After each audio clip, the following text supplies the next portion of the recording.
about the unique and vital roles that language access and cultural competency play in the APEC community. Today, we will expand on these challenges with our communications and community engagement teams, who will walk us through the unique challenges of reaching API immigrants, what messaging for the APEC community looks like, and why targeted outreach to the APEC community is so important. As we welcome our speakers for the day to come on camera, I would like to remind everyone that today we'll be using the Q&A feature. So please drop your questions in there and we'll take some time at the end to answer all the questions that we can as possible. And I'll introduce Chan from a community team to get started with introductions. Thank you. Hello, everyone. My name is Chan. I am the community engagement lead with AJSOCAL. In my role, I coordinate community events and our CBO relationships. Gonna hand it off to Liana. I mean, Hi, hi everyone. I'm Liana. I'm the communications manager here at AJSOCAL. I use she, her pronouns. I project manage our team, including all of our different campaigns, and also lead on our comms policy work. I'm going to pass it over to my supervisor, Lisa. Hi, everybody. I am so sorry. I'm having technical difficulties. I'm not Barbara Lee. I am Lisa Amin. I'm the communications director at AJSOCAL. I've been here for 6 years this month. And I am very proud to toss it back over to Liana. Awesome. So excited to get started with our presentation. So let's get started. Next slide. So I'd like to start with a quick exercise and invite you to scan this QR code and drop in what you think of when you hear the words AAPI immigrant. So we'll give you guys a minute to scan those codes, and then, yeah, feel free to drop in any word that comes to mind.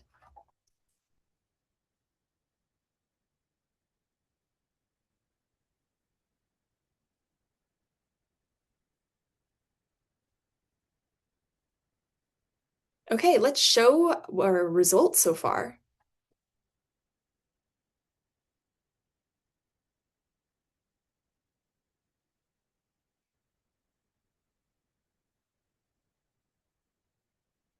Awesome. Okay.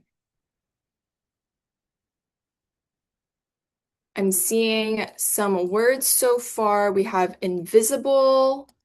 For some reason, some of the other words aren't popping up, but I'm going to show you guys what I see on my end so far. I see resilient, diverse, my people, great food. That's a good one.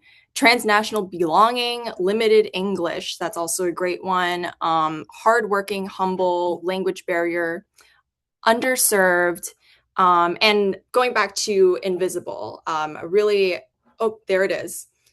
There's a lovely word cloud. Okay, yeah, so you can see all these different words that we use to describe our community. I see a lot of folks here resonate with resilient.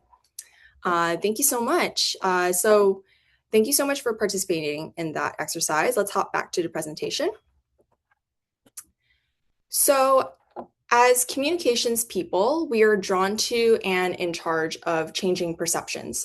So I invite you to think about how you're doing this in your own comms work about API immigrants in both English and in other languages as we go through today's presentation. So today we'll be showing you a range of targeted comms outreach that engage both the English speaking and the Asian language community. We'll hope that you come away inspired to include and also adjust how you speak about AAPIs in immigration and also feel inclined to collaborate with us. Next slide. So at AJSOCAL, our outreach operates in tandem through two different teams. Our communications team that I'm a part of that takes care of mainstream and predominantly English-speaking outlets, and our community engagement team who does targeted outreach to ethnic media and limited English proficient community. You'll hear more about the CE team later on from my colleague Chan. At AJSOCAL, we proudly offer a plethora of services from demographic research, anti-Asian discrimination, direct services, policy and advocacy, and impact litigation. So you can imagine it's a lot to uplift every single day. Next slide. So as the representative of our comms team, I'll be leaning into a snapshot of some of our work from 2025. The role of our team is to promote the organization as a whole and advance our advocacy. This is mainly for our English dominant audiences. So this audience includes electeds, advocates, supporters, funders, media. You might find yourself in this category, opinion leaders, and many more. You'll see that the audience that we speak to differs from the CE team.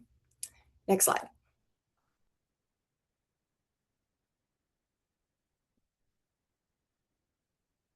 So at AJSOCAL, our outreach is spread across four major platforms. We like to call them our microphones. And this includes email, our website, social media, and media coverage. Email, we boast over 29,000 subscribers. We have a quarterly newsletter, and every week we're sending out e-blasts to our lists. AJSOCAL.org contains a lot of dedicated web pages to different facets of our work. You'll find some of those web pages are also translated for the services like voting rights and immigration. Social media platforms, we're on Facebook, Instagram, LinkedIn, YouTube, TikTok, and most recently Threads. We have over 35,000 followers across those platforms. And finally, we have media coverage. So media coverage, this is across broadcast, print, and web. And from there, we also have 300 million impressions. Next slide.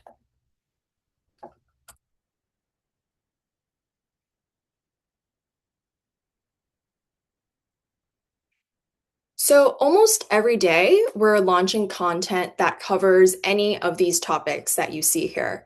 Know Your Rights, which highlights our helplines and what to do in specific scenarios. For example, what to do when ICE is at the airport. Our responses to executive orders and attacks on immigrants. You may have seen our most recent response to the Supreme Court decision in Louisiana versus Calais. We also do educational content on the impact on the AAPI community and also calls to action on what folks can do, which often people are looking for that.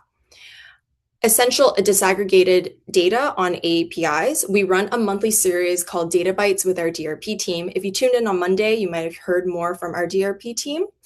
And also where folks can find help and resources in their language. So with so many voices out there, we find that our role at AJSOCAL is to not just repeat what's been said, but also highlight an angle that the general public doesn't often think about. For example, how does the most recent SCOTUS decision affect the Voting Rights Act, and what does that mean for the AAPI community? How is that different from other communities, and what are the nuances that aren't talked about? Next slide.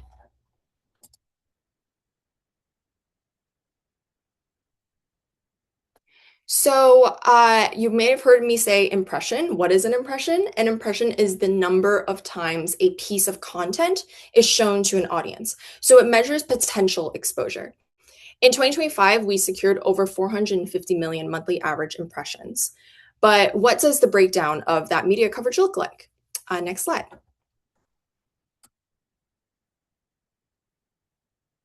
So here are some of the key media outlets that reach out to. We have a large range of general news outlets from local to national, like LA Times, New York Times, LAist, some more local like OC Register. And then we also have some outlets that reach out to that specialize, like Cal Matters, who focuses on our policy work. In the last few years, newsrooms have changed and they have cut down on AAPI community reporters. So with changes in newsrooms, we try to stay timely and knowledgeable to adjust our strategy. Next slide. So early last year, as our community was being targeted quietly at green card appointments, meetings, under the radar, we weren't hearing as much about how the raids were impacting the AAPI community. However, we began to notice our media coverage gain momentum consistent with what was happening on the ground.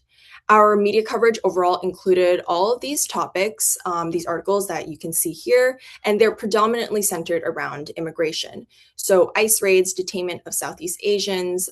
You'll see some pieces of our work like the Safe Havens Schools Act, which was a bill that we passed last year that prevented ICE from entering schools.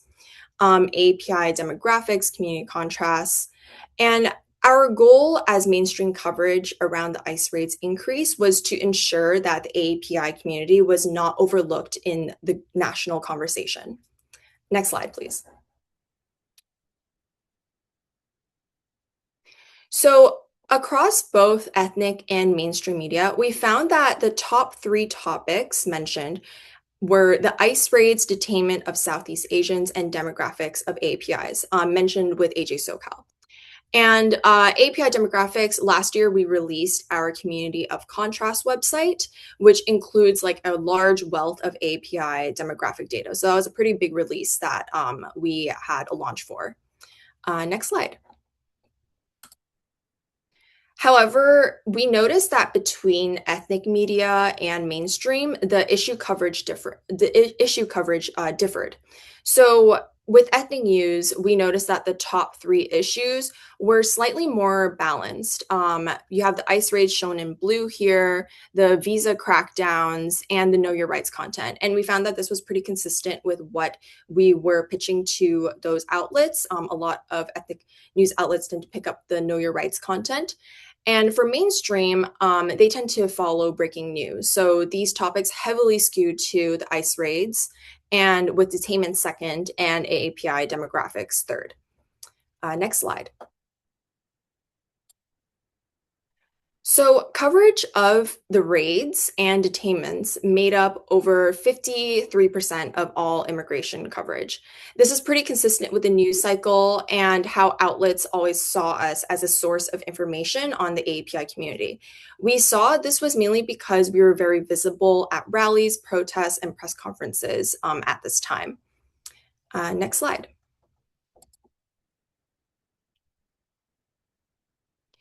So coverage in Southern California spiked during the peak of the protests and militarization. And we want to emphasize that if the general public don't see it or hear it, both in person and online, they won't believe it's a problem. So this is why it's so key for us to keep speaking out about how it's impacting the API community. Next slide. So while ethnic media showed a more balanced spread across these topics like policy, community impact, and know your rights, mainstream media tends to follow breaking news. However, we've seen that within the other categories, there's an opportunity to drive more narrative change, and we'll see it in know your rights content and API demographics. And some ways to do that is like using topics like the ICE raids and detainments that will help us push forward more proactive narratives like our policy work and demographic data. Like here, we mentioned the Safe Haven Schools Act, with the ICE raids coverage, we're able to also push forward the Safe Havens Schools Act, which was passed last year. Next slide. So while we saw an increase in immigration coverage surrounding the API communities, the news cycle still doesn't cover the whole breadth of the problem. So far in 2026, we're seeing that API communities are still largely missing from mainstream immigration coverage and national conversations. Our stories aren't shown and our challenges aren't emphasized. And when we're not seen, policies are shaped without us in mind. So if we want a truly inclusive immigration conversation, we have to make space for Asian American voices to be heard. Now I'll pass this over to my colleague Chan from our community engagement team. Thanks, Liana. Hello, everyone. My name is Chan, and I'm the community engagement lead with AJSOCAL.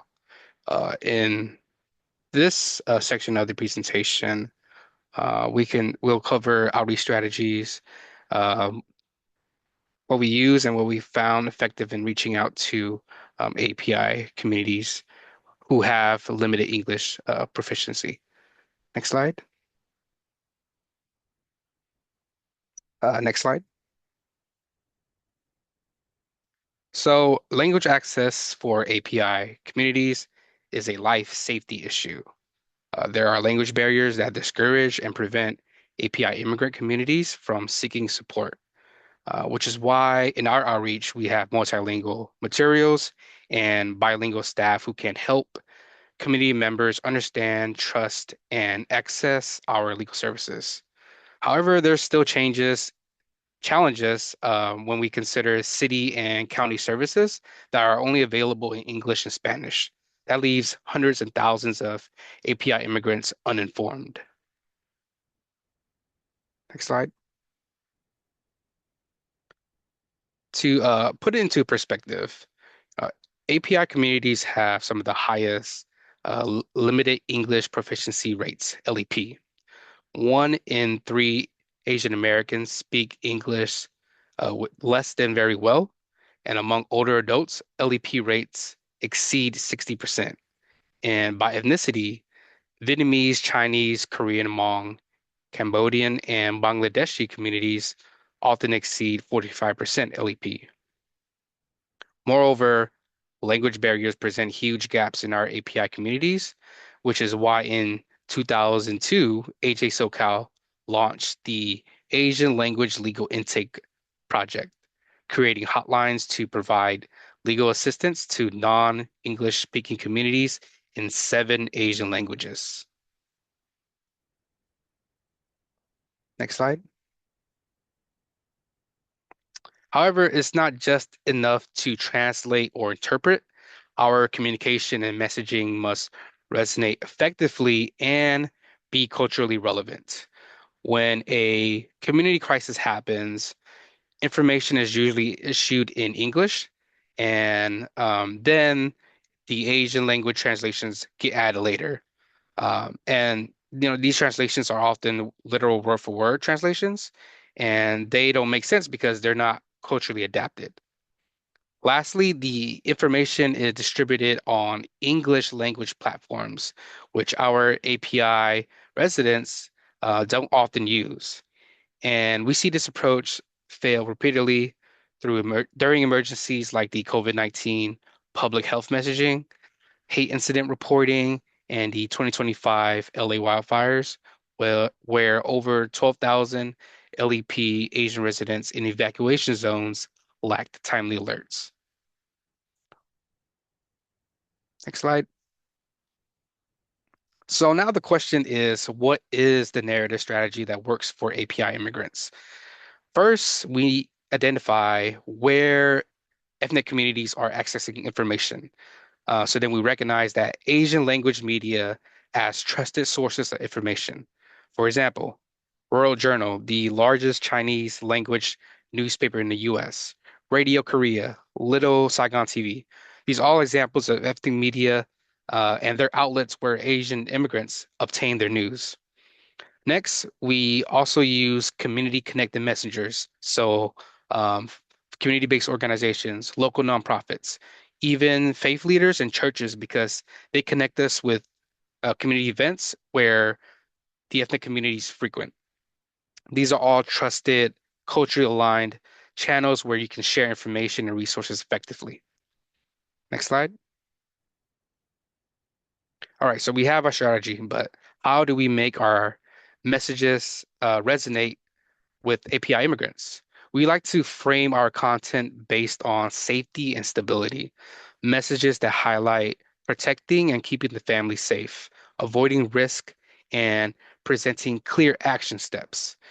An example is when we go out to the community and we host workshops educating people about their rights regarding ICE encounters, we host them in Korean, Chinese, or Vietnamese with trusted partners and nonprofits who serve API immigrants. We avoid jargon and instead we use everyday language, and we provide tips and safety and additional resources on how to find legal help and protect themselves.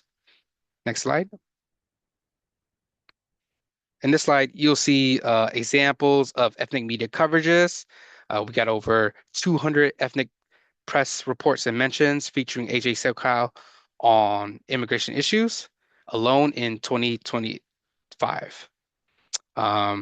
Examples is working with SBTN, Radio Soul, and we produce shows with them within the API community that uplift our campaigns and provide more opportunities to share our narratives. Next slide.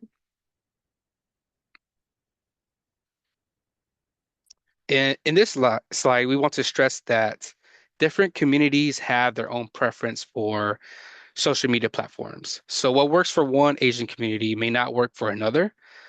So we encourage organizations to be open to change and adapting to specific communities. For example, Facebook may work for Vietnamese communities, but WeChat may work better for Chinese communities. Our rapid response network at AJSOCAL is active on more than 10 different digital platforms. Next slide. All right, so we talked a lot about media. We also do a lot of in-person community outreach and education. So, like I said, conducting workshops at community centers, libraries, high schools. We're tabling at large community events like the Lunar New Year Festival and Tet across LA and Orange County. This sort of outreach builds organic community connections. We help bridge information gaps with our API immigrant communities who are often excluded from English dominant resources. Next slide. Our outreach campaign also utilizes a full range of offline media, including direct mail, flyer distribution at restaurants, libraries, and bulletin boards at community centers, and as well as outdoor big screen advertisements. Next slide. We also do a lot of digital outreach and education. For example, when there's a policy change from the current administration, we use digital platforms to communicate these changes to API immigrant communities in a timely manner. With all the immigration changes over the past year, we've launched the multilingual Know Your Rights social media campaigns, educating folks about their constitutional rights, guidance on how to respond to ICE, and as well as providing legal support and resources. They're quite effective in getting the word out in periods of uncertainty. Next slide. In addition, we're also producing educational videos in language, so in Korean, Vietnamese, and Chinese. For example, ACLU has a great video educating folks about their rights when ICE agents shows up at their property. We translated the text, we've added in-language voiceover, and we amplify these resources by sharing it across ethnic and multilingual social media platforms to further increase our reach and engagement. Next slide. So the fight continues. And this year, we're asking you all to work with us. Here is a snapshot of some of the campaigns that we're working on. And next slide. So what can you do? There's many ways for you to collaborate. The simplest way is to reshare or talk to us about a collaboration post. You can go deeper. Um, we can go deeper, but please don't hesitate to reach out, DM us on any platform, and email us. And with that, I'm going to hand it back to Liana.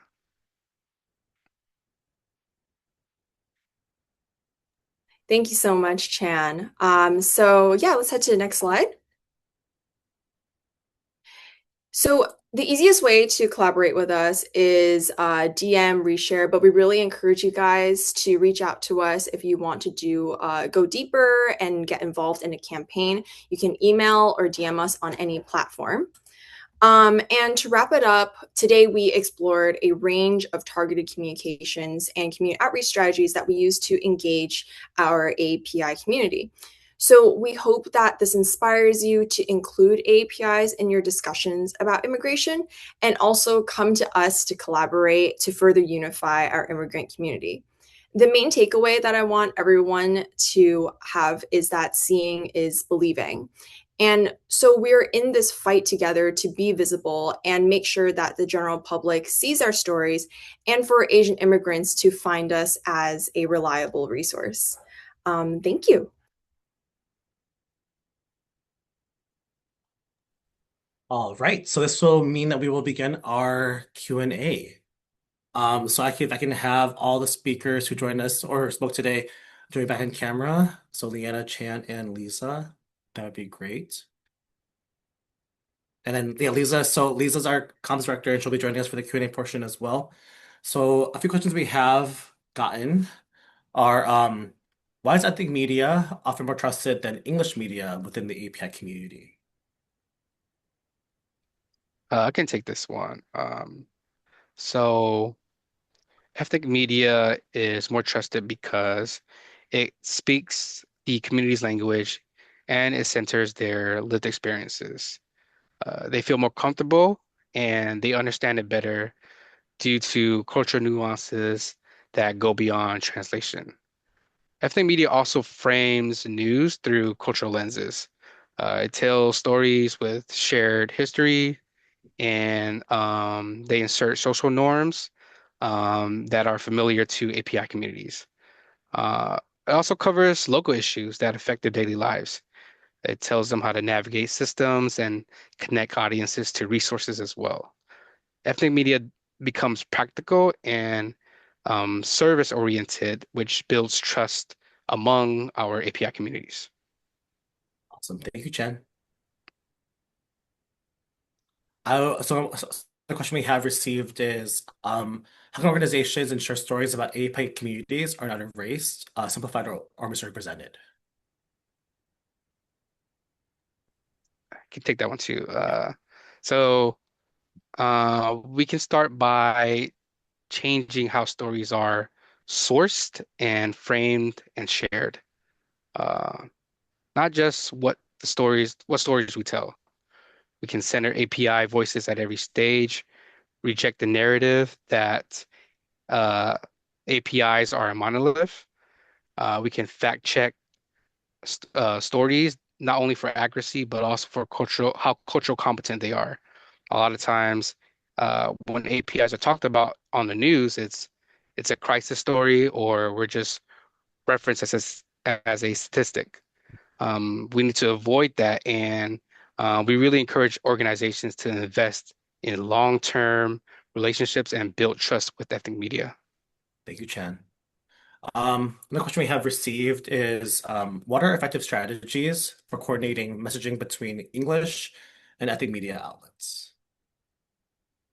I'll take that one. Thanks, Jeff. I think it boils down to one simple question or one simple answer, and it is a question. We have to ask ourselves, is the info in English news relevant to the specific Asian community that particular ethnic news outlet serves?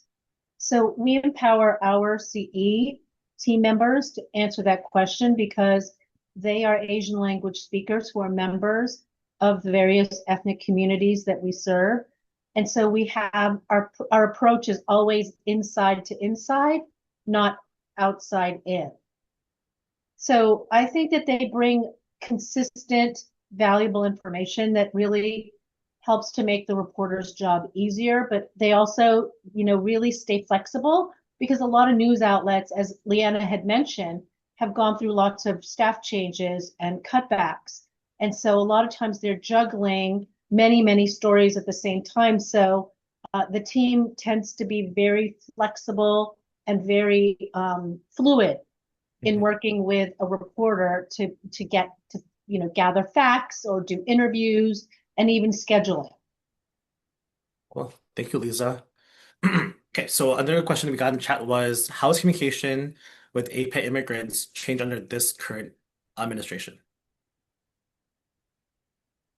I'll take that one again. Okay, so we know that our community relies on trusted members within our communities, right? We've seen a notable increase, and we're honored to be considered part of multiple Asian communities as a pan-Asian serving organization. And we've noticed an notable increase in our social media engagement, traffic to our website, and readership of our emailed newsletter, which, as Liana you may remember, she said, we typically have something going out at least once a week, if not every other day during very heightened periods of news. I also think that social media, I think that Asian American Pacific Islanders tend to rely on social media quite heavily. And I think that the use of social media is getting stronger and stronger. And we're seeing really hyper local news outlets in English pop up and Mhm. really flourish. Like, well, these are not necessarily those that have popped up, but outlets like LA Taco, LA Local, LA Public Press. These are very grassroots news outlets. Cool. Thank you, Lisa, again. And then another question is, how can we use ethnic media as advocates and allies to maintain a more balanced awareness of the APAC community and our concerns and our impacts? Chan, do you mind if I take this one again? I'm not going to hog, I promise I won't hog the mic. Okay, so I think generally speaking, it all boils down to just making sure you include AAPIs in your messaging and make ethnic media a priority, and customize your messaging. Because, as Chan mentioned, what's relevant to one ethnicity is not necessarily going to resonate in the same way, told the same way in another. So make sure you sort of disaggregate your messaging in a way that tailors story angles specifically. And if you can, I know where everybody's strapped for nonprofit budgets, but invest in capacity, invest in staffing and long-term relationship building. If you need to use volunteers to do that, if you need to use board members to do that, really, really focus on building that function.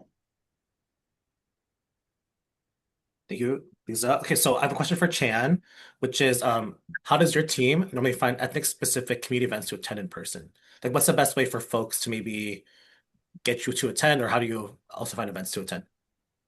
Most of our events come from community-based organizations. We get invited to table or we actually reach out to other organizations and ask if we can host a workshop with them. Um, Another way is, you look for big festivals. Like I said, Lunar New Year, Tet, Mid-Autumn is another festival that where draws a lot of ethnic communities, and those are places where people tend to frequent. Thanks, Chan. And then it's a question for anyone to answer, which is my family are big conspiracy theorists. How to help them feel confident in what news channel to trust and listen to. So, like, how do you dispel misinformation, um, provide language and like terminology to help a community understand when they're kind of maybe sometimes mistrusting of the media. I can also share the question one more time if that's helpful. I'd be happy to take Yeah. that one. I would suggest, and if that's the same Julie Lee that we know, hi Julie, and if it's not, hi Julie anyway. I would say that the thing to do is to ask them to diversify their news sources. Combine the ethnic news outlet that they read or watch in their own language with perhaps an English based or English dominant outlet, or maybe even another Asian outlet. Because I think that most people who rely on one perspective fall into a little bit of a rabbit hole. And I always like to tell my colleagues and even my son, consider the sources, really, consider the sources and make sure you're formulating your opinion based on a number of different places you get that trusted info.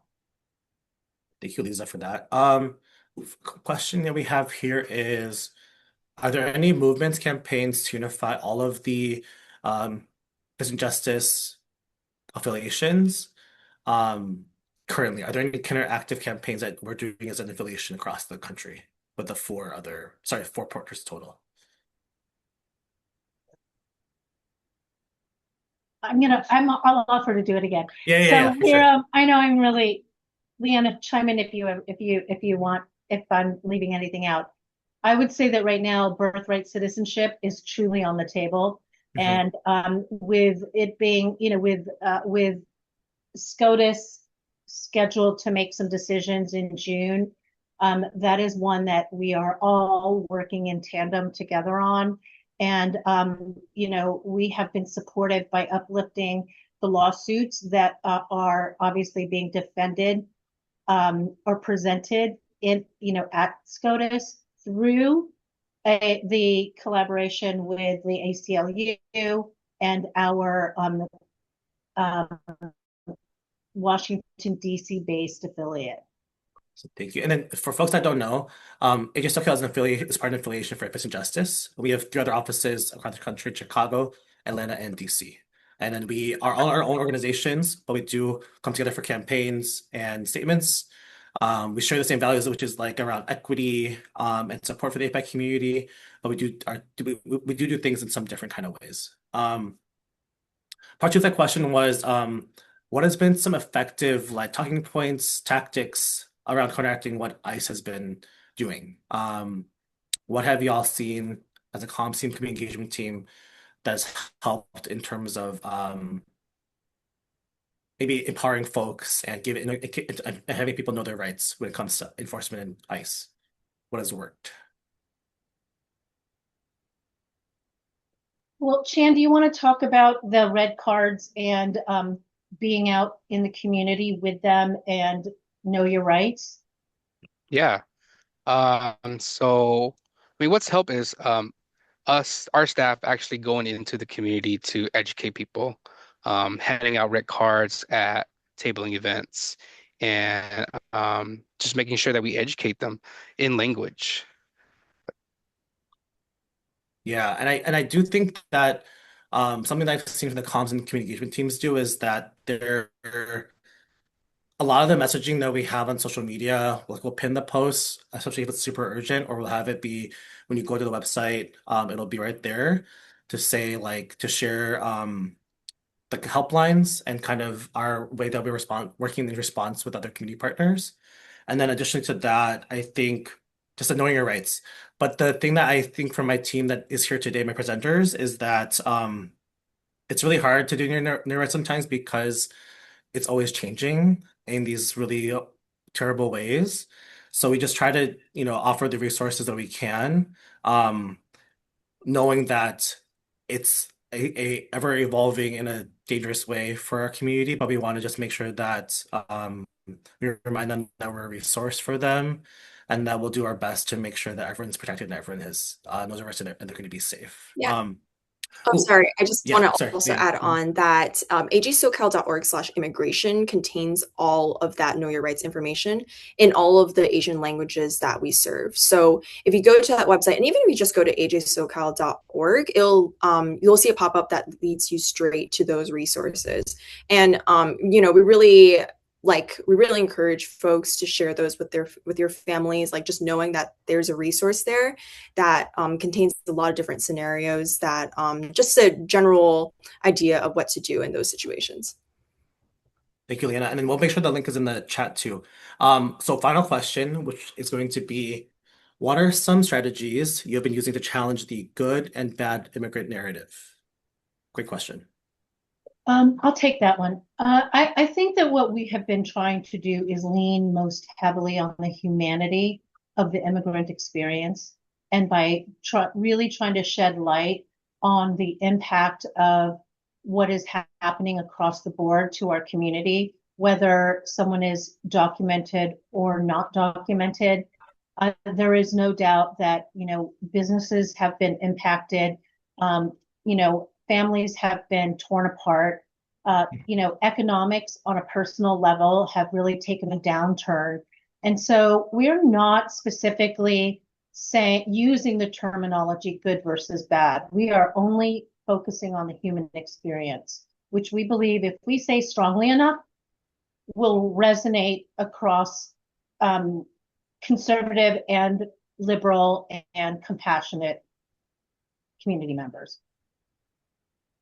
Thank you, Lisa. And thanks everyone for actually Liana, if you want to, I'm going to pivot to Liana real fast so she can talk about some of the future campaigns and current campaigns we're working on. Yeah, so I noticed that there's some interest in some of the future campaigns that we're doing and currently involved in.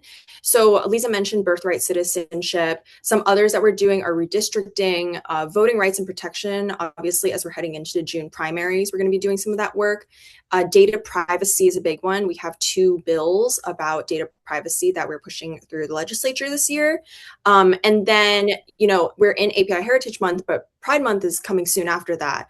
And we're really involved in queer trans API advocacy work that Jeff actually leads and is incredible at. So we have a legislative package there that we're also promoting. In addition, dual immersion, one of our bills is pushing forward a dual immersion coordinator role at the Department of Education. So we're trying to expand more API languages in dual immersion schools. And finally, again, like we're always trying to push forward API demographics and making sure that those statistics are out there. We just, release a couple of new reports on our Community Contrast website. So, if any of these interest you, I really, really encourage you to just reach out to us, like through DMs and emails. We'd love, love, love to collaborate with all of you. Thank you, Liana. All right. So I just want to close and say thank you to everyone who spoke today, which is to Chan, Liana, and Lisa, for sharing your expertise and educating all of us here today about how we can be better serving our API community, making sure that they get the important messages that they need to get. Thank you all for your thoughtful questions and for committing your time and attention to learn about our unique experiences as API immigrants. We hope that you'll join us again tomorrow at 1 p.m. for the fourth day of the series. We'll talk more broadly about API migration and our communities. We're so excited to be on this journey together and to build an immigration narrative that's inclusive of our communities, unique experiences, so that together, all of us in LA City, in SoCal, in California, in the country, can counter dangerous generalizations about immigration and immigrants and hide the challenges that do hide the challenges that our community faces. The Zoom link for tomorrow's webinar is the same as today's, which you will have received when you first registered. You can continue to learn about the API experience through AJSOCAL's many resources and reports, including the Community Contrast website, which is communitycontrast.org. I also encourage you to sign up for AJSOCAL's newsletter, which you can also do at our website, ajsocal.org. In order to stay up to date on latest research, advocacy, and engagement opportunities, also on social media. The recording of today's presentation will be available on our website next week after the completion of the series. Please keep an eye out in your inboxes also for an evaluation. We want to ensure that we make these webinars a more frequent thing that we do and host here, and that we can make them better and improve them. So again, just thank you again today for joining us. We look forward to seeing you all tomorrow, hopefully. Have a great rest of your day. Let's say hi to a few more folks. So hi to Arnell, to Shay, and some other partners who are joining us today. Thank you all so much for joining us today. We'll see you tomorrow. Take care of yourselves, drink your water, have your lunch, and we'll see you tomorrow.